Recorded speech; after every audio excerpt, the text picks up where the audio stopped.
بسم اللہ الرحمن الرحیم۔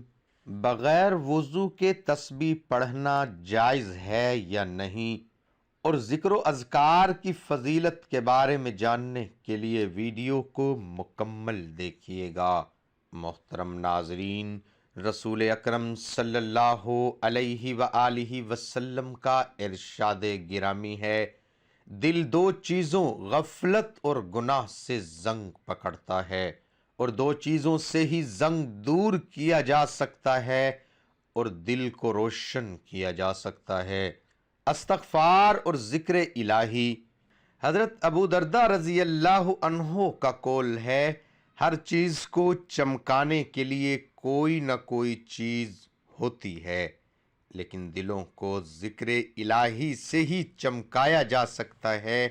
علامہ ابن قیم رحمۃ اللہ علیہ فرماتے ہیں، ایک مرتبہ شیخ مجھ سے کہنے لگے، محبوس وہ نہیں جسے قید کر دیا جائے، بلکہ محبوس وہ ہے جس کا دل اپنے رب سے رک جائے۔ اسیر وہ نہیں جو گرفتار ہو جائے، بلکہ اسیر وہ ہے جو خواہشات کا اسیر ہو جائے۔ ایک مرتبہ رسول اکرم صلی اللہ علیہ وآلہ وسلم نے مکہ شریف کی طرف سفر کرتے ہوئے جمدان پہاڑ سے گزرتے ہوئے ارشاد فرمایا، مغردون سبقت لے گئے۔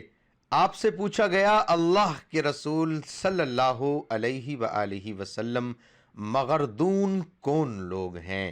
فرمایا، کثرت سے اللہ کا ذکر کرنے والے مرد اور عورتیں۔ صحیح مسلم۔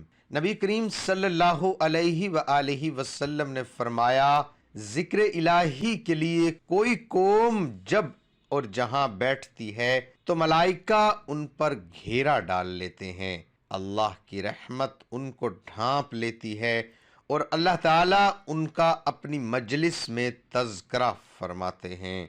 صحیح مسلم۔ آپ صلی اللہ علیہ وآلہ وسلم نے ارشاد فرمایا، اللہ کا ذکر کرنے والے اور نہ کرنے والے کی مثال زندہ اور مردہ کی سی ہے۔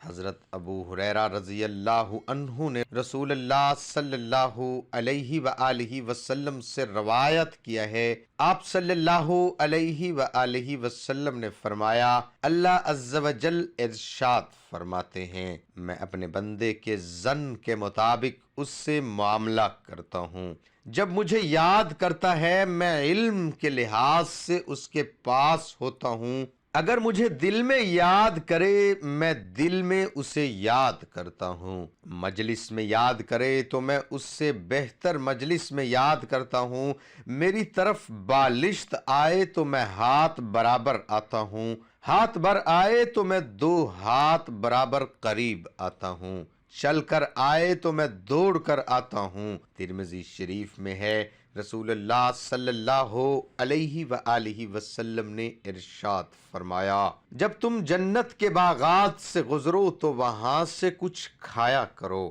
صحابہ کرام رضی اللہ عنہ نے عرض کیا، یا رسول اللہ صلی اللہ علیہ وآلہ وسلم، جنت کے کون سے باغات ہیں؟ تو آپ صلی اللہ علیہ وآلہ وسلم نے فرمایا، ذکر الہی کے حلقے۔ ذکر الہی سے اللہ جل شانہ ذاکر کے لیے جنت میں درخت لگا دیتے ہیں۔ حضرت عبداللہ بن مسعود رضی اللہ عنہ سے مروی ہے کہ رسول اللہ صلی اللہ علیہ وآلہ وسلم نے فرمایا، معراج کی رات ابراہیم علیہ السلام سے میری ملاقات ہوئی تو فرمانے لگے، اے محمد، میری طرف سے اپنی امت کو سلام دینا اور کہنا، جنت کی زمین بھی نہایت اعلیٰ ہے اور اس کا پانی بھی میٹھا ہے اور بے نمکین ہے، مگر وہ صاف چٹیل میدان اور اس کے پودے ہیں۔ سبحان اللہ، الحمدللہ، لا الہ الا اللہ، اللہ اکبر۔ ذکر الہی سے جو انعامات حاصل ہوتے ہیں وہ دیگر اعمال سے نہیں ہوتے۔ حضرت ابو ہریرہ رضی اللہ عنہ سے مروی ہے، رسول اللہ صلی اللہ علیہ وآلہ وسلم نے فرمایا، جو شخص روزانہ 100 مرتبہ لا الہ الا اللہ وحدہ لا شریک لہ لہ الملک ولہ الحمد وہو علی کل شیء قدیر پڑھے، اسے 10 غلام آزاد کرنے کا ثواب ملتا ہے۔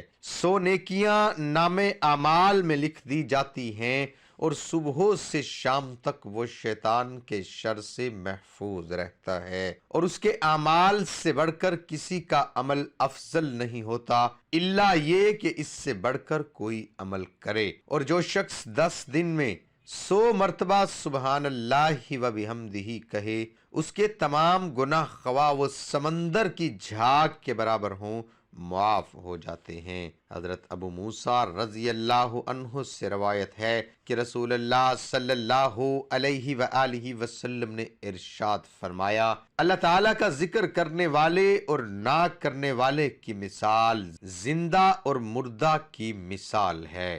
عبداللہ بن بصر رضی اللہ عنہ فرماتے ہیں، ایک شخص نے عرض کیا، اللہ کے رسول صلی اللہ علیہ وآلہ وسلم، اسلام کے احکام کی مجھ پر کثرت ہو چکی ہے، لہٰذا آپ صلی اللہ علیہ وآلہ وسلم مجھے کوئی آسان سی چیز بتا دیں جس پر میں عمل کرتا رہوں۔ آپ صلی اللہ علیہ وآلہ وسلم نے فرمایا، تیری زبان ہمیشہ اللہ کے ذکر سے تر رہنی چاہیے۔ حضرت جابر بن عبداللہ رضی اللہ عنہما فرماتے ہیں، میں نے رسول اللہ صلی اللہ علیہ وآلہ وسلم سے سنا، آپ صلی اللہ علیہ وآلہ وسلم نے فرمایا، افضل ذکر لا الہ الا اللہ ہے اور افضل دعا الحمدللہ ہے۔ رسول اکرم صلی اللہ علیہ وآلہ وسلم نے فرمایا، جو قوم اللہ کا ذکر کرتی ہے تو فرشتے انہیں اپنے گھیرے میں لے لیتے ہیں اور رحمت انہیں ڈھانپ لیتی ہے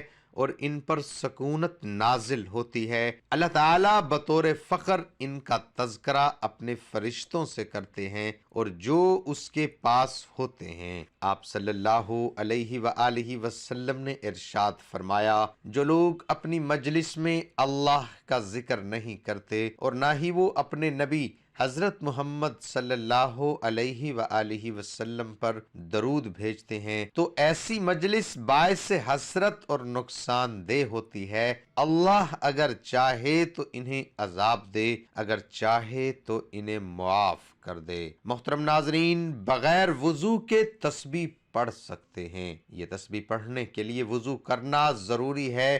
اسی طرح ایک اور سوال بھی کیا جاتا ہے کہ کیا بغیر وضو ہم تسبیح کو چھو سکتے ہیں، اسے ہاتھ میں پکڑ کر ذکر و اذکار کر سکتے ہیں؟ یہ تسبیح ہاتھ میں پکڑنے کے لیے، چھونے کے لیے وضو کا ہونا ضروری ہے۔ دیکھیں، بغیر وضو کے تسبیح پڑھنا، ذکر و اذکار کرنا، سبحان اللہ، الحمدللہ، اللہ اکبر، لا الہ الا اللہ، استغفر اللہ، سبحان اللہ و بحمدہ، سبحان اللہ العظیم، اللہ کا ذکر کرنا، تسبیحات کرنا، اور اسی طرح درود پاک پڑھنا، یعنی اللہ رب العالمین کی یہ خاص رحمت ہے ہمارے اوپر کہ اس نے اپنا ذکر کرنے کے لیے اور اپنے محبوب علیہ الصلاۃ والسلام پر درود و سلام پڑھنے کے لیے وضو کا ہونا یہ شرط نہیں رکھا۔ یعنی اللہ کی یہ خاص رحمت ہے کہ ہم بغیر وضو بھی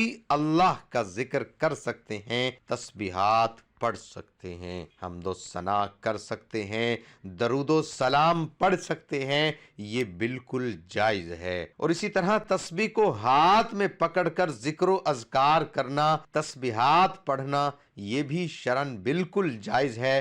بغیر وضو اس کے لیے بھی وضو کا ہونا ضروری نہیں ہے، البتہ تسبیحات، ذکر و اذکار یا پھر اسی طرح درود و سلام یا باوضو ہو کر پڑھنا یہ افضل ہے، بہتر ہے، لیکن شرط نہیں ہے۔ بغیر وضو بھی اللہ کا ذکر کرنا، حمد و ثنا کرنا، اسی طرح درود و سلام پڑھنا یہ شرعاً بالکل جائز ہے۔ بغیر وضو بھی آپ پڑھ سکتے ہیں اور تسبیح ہاتھ میں لے کر بھی پڑھنا جائز ہے۔ اگر کسی شخص پر غسل واجب ہو چکا ہے، وضو ہو تو ایسی حالت میں بھی ذکر کیا جا سکتا ہے، اس میں شرعن کوئی حرج نہیں۔ البتہ جنابت کی حالت میں قرآن کریم کی تلاوت نہیں کی جا سکتی، خواہ زبانی یاد ہو۔ ناظرین، اس کے ساتھ نماز کا اہتمام لازمی کریں گے، کیونکہ نماز پڑھنا ہر مسلمان مرد عورت پر فرض ہے۔ اللہ تعالی ہم سب کو 5 وقت نماز باجماعت ادا کرنے کی توفیق عطا فرمائے۔ مجھے امید ہے آپ کو میری بات سمجھ آ گئی ہوگی۔ اللہ تعالی ہم سب کو